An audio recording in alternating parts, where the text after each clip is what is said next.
Like war stories that keep becoming greater, they're told. For years, many believed the truth was skewed. That recollection had overstated. Hero worship filled in holes. But then photos, eyewitness reports, and records all pointed the same conclusion. These tales weren't false. They were real. Today we're looking at Audie Murphy stories people didn't believe until they saw proof. Audie Murphy's troubled youth. Murphy was born June 20th, 1925, in Kingston is a small rural town in northeastern Hunt County, Texas. The eighth of 12 children, he was born. Parented by Emmett Barry Murphy and Josie Bell Murphy in a rough, unsure family sharecroppers with English, Irish, Scottish, German lines. He wasn't a typical youngster described as promising or bright. The loner was known for mood swings and a quick temper. Growing up in Farmersville, Greenville, and Celeste, he attended elementary school. However, school didn't keep him long. Father drifted in out, never steady, until he left the family. At the time Murphy finished school in 5th grade. He cared, yet survival doesn't wait. He began plucking cotton $4 day to support his family. Despite the pressure, he became skilled hunting tiny wildlife with a gun for food. Next came the hit that not only hurt, but stuck. His mother died of endocarditis in 1941. Pneumonia. The family lost more than a parent. It lost one person. Who kept the center together. After that, Murphy tackled work. Found, including a radio repair shop and later a position in Greenville. That was more. A general store, garage, and combined gas station. Things become so unstable that Hunt County authorities placed his 3 youngest siblings in Quinlan's Christian Orphanage B's Children's Home. And even after the war, that early obligation lingered. Murphy purchased his elder sister Karen and Poland Burns a Farmersville house. Other siblings temporarily shared that home. But if this is all connected by his mother, her loss didn't only mark a year. Timeline stayed in him. He later said she had the most stunning hair he'd ever seen. He had almost floor-length hair. She rarely spoke and constantly seemed to be searching for something she couldn't find. Name. He said they didn't talk about sentiments, but her death felt like she took something from him, and he's been looking for it. Before the stories, medals, and hero status, there was a northeastern Texas boy learns early that life doesn't care your age. Continue to arrive. Audie Murphy's amazing accomplishments. After the December 1941 Pearl Harbor bombing, Audie Murphy didn't let life decide his fate. Straight to the door. He sought to join. The Army rejected him. The Navy rejected him. Marine Corps turned him down too. Reasons were clear and final. His weight was low. Underage. Was willing. System didn't buy it. Then his sister intervened. She added a year to his birth date in an affidavit. Quite small deceive with dire repercussions. Once paper existed, the gate opened. On June 30th, 1942, Murphy joined the U.S. Army. Basic training followed. Camp Walters initially, then Fort Meade for advanced infantry training. He didn't stray. He earned it in training. Marksman badge with rifle component bar, and expert badge with bayonet component bar. Those details matter. Early patterns emerge. He was when he mastered a weapon. Under pressed, he didn't fold. Murphy was sent to Casablanca on February 20th, 1943. French Morocco. Company B, 1st Battalion, 15th-3 RD Infantry Division training under Major General Lucien Truscott. Post-Axis forces, the division guarded detainees after surrendering in French Tunisia on May 13th. There was no pause. Engine stayed heated. Murphy was a platoon messenger in Arzu, Algeria, training the Allied Sicily landings. Promos came shortly. His promotion to private first class occurred on May 7th, July 15th corporal. Once inside, he moved fast. July 10th, the 3rd Infantry landed in Sicily's Licata in 1943. Murphy ran divisionally. On scouting near Kankati, he killed 2 Italian officers escaping. On July 20th, Company B approached Palermo, who was sidelined for a week due to illness. That wasn't relaxation, just a break. Rejoined his unit on a ridge defending a machine gun imp while the division fought at San Fratello heading to Messina. War divides people. Some advanced, others still held ground. September brought Operation Avalanche at Cerno. The Veluro River ambush followed. German machine gunfire killed 1 soldier and injured Murphy and another. 2 survivors replied. 5 Germans were killed by grenades and machine guns. During October, Murphy and his men attacked the Valtu line near Minano Montego Hill. 193.7 German soldiers were defeated by the group. 3 died. 4 were taken. On December 13th, he became sergeant. January 1944 brought another, becoming staff sergeant. It also brought malaria. Hospitalized Murphy in Naples on January 21st, missed the Anzio landing. He returned, platoon sergeant, after fighting at Sesterna on January 29th. Then he returned that the 3rd Division spent 4 grueling months in Anzio. 2nd of Murphy and his company killed a German tank crew in March while hiding in an abandoned farmhouse. Murphy crawled out alone and rifle grenaded the tank. He received the Vita Vice Bronze Star. He resumed reconnaissance patrols to collect detainees. Malaria struck again. A second attack hospitalized him on March 13th. On May 8th, Murphy combat infantryman badges went to 60 Company B members. Later, he got a bronze oak leaf cluster for his Bronze Star. In August 15, 1944, during the southern France invasion, Murphy received the Distinguished Service Cross. After landing at Ramachul, his platoon proceeded through a vineyard and was shot. Murphy fired a machine gun, killing 2. Germans wounded another. Another 2 left a residence and appeared to surrender. Murphy's best pal replied. They shot him dead. Murphy attacked the home alone under fire. He killed 6, wounded 2.11 convicts were taken. During the Montilar attack later that month, Murphy's battalion secured the region and got the Presidential Unit citation. In September 15th, Murphy received his first purple for a mortar blast heel wound. Heart. He got his first Silver Star at Lom Quarry on October 2, killing 4 and injuring 3 at a German machine gun position. 3 days later, he crawled forward with an SCR 536 radio, guiding his guys under fire for an hour. When the hill fell, 15 Germans died and 35 wounded. He won a bronze oak leaf cluster for Silver Star. Murphy rejoined his battalion in the German-held Colmar pocket in January 1945, covering 850 square miles. On January 24th, the 3rd Division shifted, heavy counterattack on Holtz. Murphy has 2 leg wounds. 2 he became Company B commander days later. That afternoon, German forces tanks assaulted. Murphy ordered his soldiers out. A direct hit demolished. He was near an M10 tank destroyer. The crew fled. Murphy stayed. He scaled the flaming building after radioing artillery fire. Tank destroyer and fired its 50 caliber machine gun. 1 hour, he prevented infantry and tanks from approaching, killing or injuring 50 Germans. Wounded again, he fought until ammo ran out, then rallied his soldiers to repel the attack. For that stand at Holtz, Murphy received the Medal of Honor. He rose to 1st Lieutenant on February 16th and won the Legion of Merit. Transferred to liaison officer at regimental headquarters. The U.S. awarded many honors, French and Belgian. They read more like names than prizes. What he suffered. On June 2nd, 1945, near Salzburg, he earned the Medal of Honor. Questioned his decision to run a company alone. Murphy replied, "Just they were killing my friends." He finished the battle with everything. Available U.S. Army Battle Valor Award. Then questions surfaced about West Point. Murphy suggested it, then dropped it. Academic life didn't match a war-trained body. On June 13, 1945, Fort Sam Houston sent him home on 30 days leave. His country kept him. Celebrations, speeches, parades followed. Platforms that couldn't hold his life experience. He won a late August Good Behavior Award. On September 21st, he was discharged as a 1st lieutenant with 50% disability. Rating. Audie Murphy's wartime survival. But the war held him. After the war, Murphy returned home. Chest-mounted medals. However, his nights were different. He was troubled.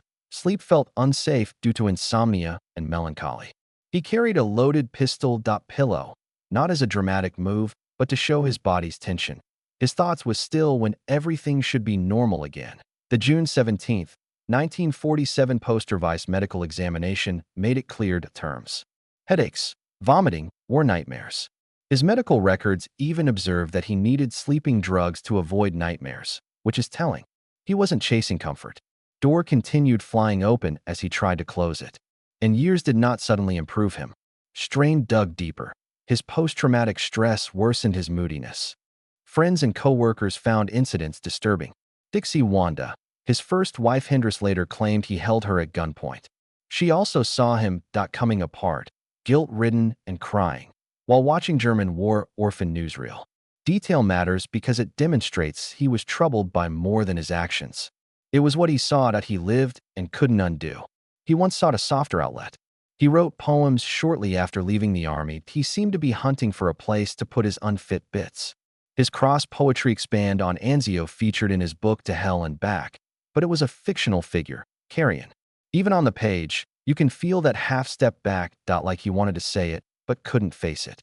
Midway through another quieter but hazardous conflict occurred in the 1960s. He realized he was dependent on Placido. Instead than denying it, he handled it Murphy-like. He spent a week alone in a hotel room and broke the law. Addiction. This aspect of his story works because he didn't keep it all private. When Korean and Vietnam War vets returned with Murphy openly discussed his issues with invisible damage. PTSD wasn't called that then. In his lifetime, battle exhaustion and shell shock were common terms from World War I, and Murphy skipped labels and got to the point. He asked the government to bear the emotional toll. Take combat seriously, research it, and provide health care to returning veterans home destroyed in ways no one wanted to discuss. Such advocacy went beyond him.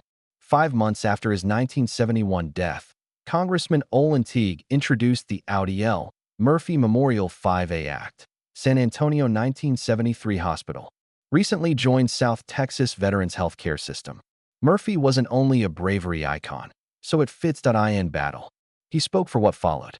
So just when everything seemed if the story had taken every unpleasant turn possible, ending suddenly, Murphy was murdered by a private plane on May 28, 1971, his vehicle smashed into a mountain northwest of Roanoke, Virginia. Conditions were harsh. 0 visibility, rain, clouds, and fog. The pilot and 4 others passengers died. Aero Commander 680 twin-engine aircraft flown by a private pilot with 8,000 hours of experience, no instrument rating, but flying time. The plane was found on May 31. Murphy's wife Pamela moved into a modest flat after his death. She worked as a clerk at the Sulva Veterans Administration Hospital in Los Angeles for 35 years. On June 7, 1971, Arlington National Cemetery buried Murphy, full military honors. The attendance list alone indicates his fame. George H.W. Bush, UN Ambassador, Army Chief of Staff William Westmoreland, and many 3rd Infantry Division soldiers.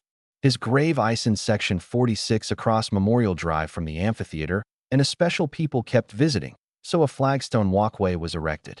This is the cemetery's second most visited gravesite after Kennedy's. And even in death, Murphy understated. Arlington Medal of Honor winners generally feature gold leaf headstones. Murphy had asked that. His stone remains unassuming like a soldier's. Something almost heartbreaking. After everything, he wanted to fit in, based on the same contested, apparently, birth year. His headstone lists 1924. Fabricated enlistment documents. Strange full circle. Detail. He entered combat with a changed birth year, and that shadow remains with the marker. Close to the crash site, another marker was raised. In 1974, a massive stone memorial was built at the crash site off the Appalachian Trail. A year later, the judge granted Murphy's widow, Pamela, and their 2 children $2.5 million in accident damages. Over time, civilian accolades piled up. He has a Hollywood Walk of Fame star. Also in 2013, he received the Texas Legislative Medal of Honor, bringing his story home. Nearly inevitable. At home, Audie Murphy fights quietly. He couldn't escape fame, money, and temper. Audie Murphy's personal life never dulled after the war. It was consistent. In 1949, he married actress Wanda Hendrist. It appeared strong but struggled inside. 2 years divorce followed in 1951. No long pause, not prolonged reset. Murphy married 4 days following the divorce. Again. To retired airline stewardess Pamela Opal Lee Archer, he settled down with Pamela, at least on paper. Terry Michael and James Shannon were his sons. He valued fatherhood. Even peace wasn't always easy. He desired order. He desired anything grounded. That desire for footing came from unexpected areas, especially outside Hollywood, distant from crowds. Land was one of them. Murphy poured himself into quarter horse breeding. First at the Audie Murphy Ranch near Many, California, then at Murphy Ranch, Puma County, Arizona. The ranch life suited his gentler nature. The habits, creatures, the idea that work paid off. His horses raced at Del Mar, and he invested considerably in the venture. Money and faith. He wasn't always protected by faith. Gambling crept in. Picture and began dismantling his wealth. By his own admission, numbers were bad. Murphy reported losing $260,000 in 1968, an Algerian oil deal, and was negotiating with the IRS over unpaid taxes. For someone whose image implied limitless success, reality was more shaky. Fast money came and went, stress soon followed. What's notable is what here fused. Although struggling financially, Murphy declined offers to appear in booze and cigarette ads. He was conscious of his impact, especially on children, and he didn't want his face associated with harmful practices. It's a little but important feature. Even though he knew his image was important, his life seemed to be fading. Still, pressure showed. Murphy was renowned. The reputation wasn't overstated. Throughout adulthood, he was involved in multiple fights. This wasn't a man seeking trouble, but rather someone who they never quit the battlefield. Edge was always there, just below ground. That edge peaked in May 1970. Murphy was detained in Burbank, California. Man charged with battery and assault with intent to murder after a dog trainer quarrel. The accusation was severe. He was accused of shooting the man. Murphy denied strongly. It escalated swiftly, removing his name into bad headlines. His charges were dropped. But the incident persisted. To remind him that the war's effects followed him decades later. Nobody believed these Audie before seeing this. Murphy's stories were true. Although one of the most renowned combat heroes in American history, Audie Murphy never defined himself by the battlefield alone. After the war, he didn't settle into a calm existence. Medals, remembrance. Instead, he acted on his impulses. Writing, even songs, as if standing still was impossible. To that choice seemed as implausible as his battle record to some. A soldier like that shouldn't seek Hollywood. However, he did. His filming began almost accidentally. In July 1945, Life photographed Murphy and called him the most decorated soldier. Actor and producer James Cagney was immediately fascinated. Cagney brought Murphy to Hollywood, signed him, and taught him acting, voice, and dance. Production company. On paper, it looked like a big start. It not fully manifested. Murphy never appeared in their films. By 1947, a personal dispute quietly stopped the film's association. Another door opened and closed quickly. Murphy stayed. He doubled. He started with acting coach Estelle Harmon that recited Shakespeare and Soyan dialogue to perfect his diction. He moved, entering Hollywood's Terry Hunt's athletic club, full of fighters and performers, and resided there till 1948. There, he met Hollywood writer David Speck McClure, who became friend and collaborator. Later, McClure helped Murphy write To Hell and Back. Appear in Texas, Brooklyn, and Heaven in 1948 with modest pay. Murphy dated Wanda Hendricks at the time. Through her agent, he got another tiny part in John Farrow's Beyond Glory. The 1949 picture Bad Boy finally changed how the industry spotted him. The film's investors wouldn't proceed without Murphy was in charge.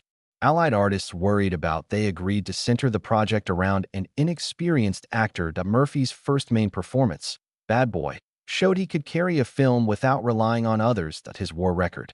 Universal Studios noticed and offered him a $2,500, 7-year contract. A week. Under the deal, his first film featured him as Billy the Kid in The Kid from 1950 Texas. Same year, he appeared in Sierra along with his wife Wanda Hendricks and Kansas Raiders, portrayed Jesse James. Universal loaned him to MGM in John Huston directed The Red Badge of Courage in 1951. It was important to collaborate. Huston didn't consider Murphy unusual. He treated actor-like. They collaborated on The Unforgiven years later. In the early 1950s, Murphy worked hard.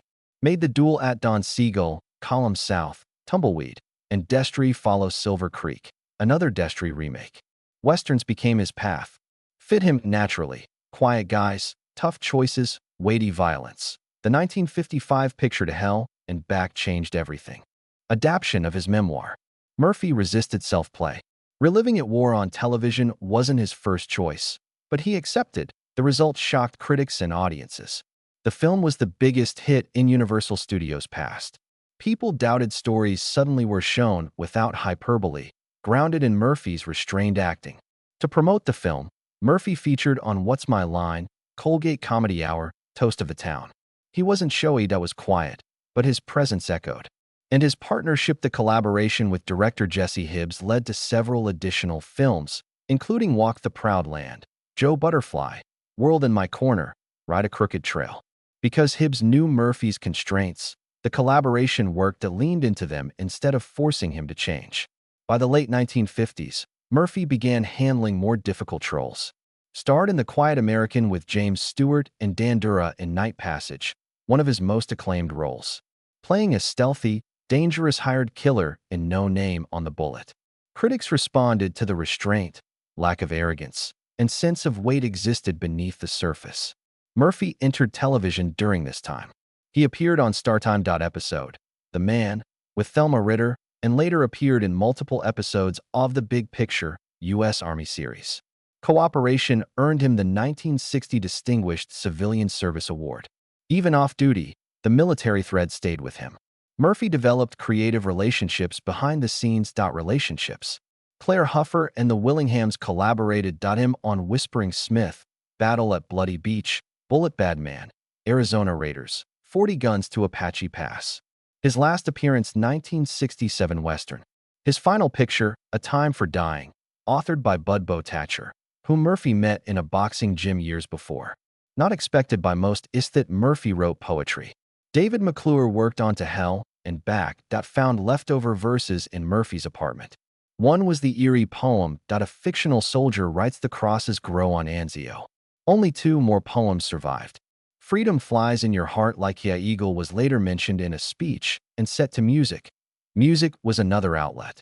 Murphy adored Bob and country music, Wills, and non-performer Chad Atkins. Through his pal Guy Mitchell, met songwriter Scott Turner, and worked on numerous 1962 to 1970 tunes. Chicago track Shutters and Boards, and When the Wind Blows found modest success, demonstrating Murphy's ingenuity beyond the battlefield. And when viewed holistically, disbelief makes logic. A soldier who survived impossible battle. A successful actor, writer, and collaborator who silently left his imprint. People didn't believe Audie Murphy stories that were genuine until they saw the evidence in pieces. Site. Your opinions on Audie Murphy? Are you sure he was extraordinary? Leave your comments below. Be sure to like, share, subscribe. Also, click the next video. You will like.